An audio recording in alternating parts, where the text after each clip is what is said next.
ఇంకా ఈ అందానికంటే హరీష్ రావుకు 3 నెలలు మినిస్ట్రీ ఇవ్వాలంట మళ్ళా ఇరిగేషన్ మంత్రి. తిన్నది సరిపోతలేదా బాబు?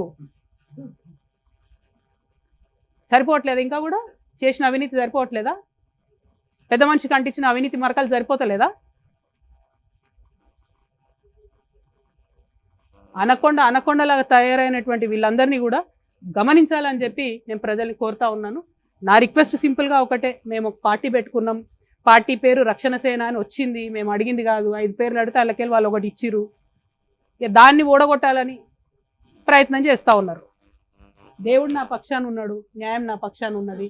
అల్టిమేట్గా విజయం నాదవుతుందని నేను అనుకుంటున్నా.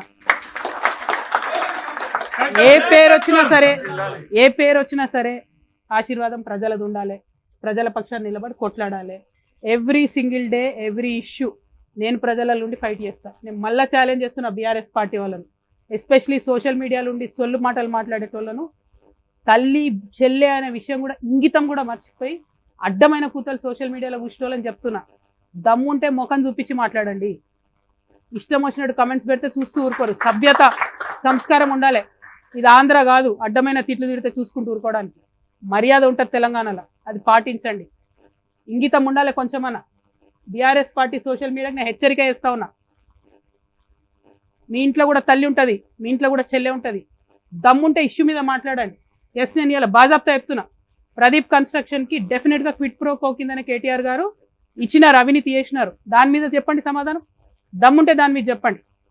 బూతులు తిట్టడాలు, ఎటువంటి అటు మాట్లాడాలు, నా ఫోటోలు తీసి ఇంకే ఫోటోలు పెట్టడాలు కరెక్ట్ కాదు, పద్ధతి అది. హరీష్ రావు గారి మీద స్పెసిఫిక్ ఆరోపణలు చేసిన నేను.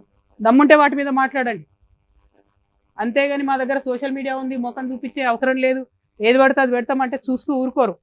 సభ్యత ఉంటుంది, నైతికత ఉంటుంది. తల్లి చెల్లి అని భేదం మర్చిపోయిన వాళ్ళు ఏం చేస్తారా ప్రజలకు? మీరు రేపొద్దున నాకు అర్థం కాదు. అంతేనా? మీ ముంగట ఉంటే ఒక 5-6 హౌలపోర వాళ్ళు ఉంటే వాళ్ళని వదిలేసి ఎటు పడితే అటు మాట్లాడమని చెప్తారా సోషల్ మీడియాలో? నా దగ్గర లేరా? ఏ పార్టీలో లేనంత యూత్ మా పార్టీలు ఉంది. నేనేం చెప్తా మా యూత్కి? ఒకటే మాట చెప్తా, తిట్టొద్దు, ఇష్యూ మాట్లాడండి. ఇష్యూ మాట్లాడండి అని చెప్తా నేను. మళ్ళీ చెప్తున్నా, ఇలా ఛాలెంజ్ చేసి చెప్తున్నా, ఏ పార్టీలో లేనంత యూత్ ఇలా తెలంగాణ రక్షణ సేన దగ్గర ఉంది. బట్ మేము సభ్యతగా ఉంటాం, సంస్కారంగా ఉంటాం. హెచ్చరిక చేస్తా ఉన్న బీఆర్ఎస్ సోషల్ మీడియాకు, కాళ్ళు ఇరగొడతాం బిడ్డ చెప్తున్నా. మీరు అందరు ఎవరో తెలుసు మాకు. లైన్ దాటొద్దు, విమర్శించండి, నో ప్రాబ్లం. దమ్ము గుండె ధైర్యంతో విమర్శించండి. కానీ బూతులు తిడతామంటే చూస్తూ ఊరుకోము, కాళ్ళు ఇరగట్టి చేతిలో పెడతాం చెప్తున్నా. థ్యాంక్ యూ, క్షమించాలి. కొత్తగూడెంలో ఆవేశం ఎక్కువ వచ్చింది. ఈ నేల అట్లాంటిది. ఈ పాలు వంచకి రాగానే బ్లడ్ బాయిల్ అవుతుంది కాబట్టి కొంచెం చాలా ఆవేశంగా మాట్లాడినా.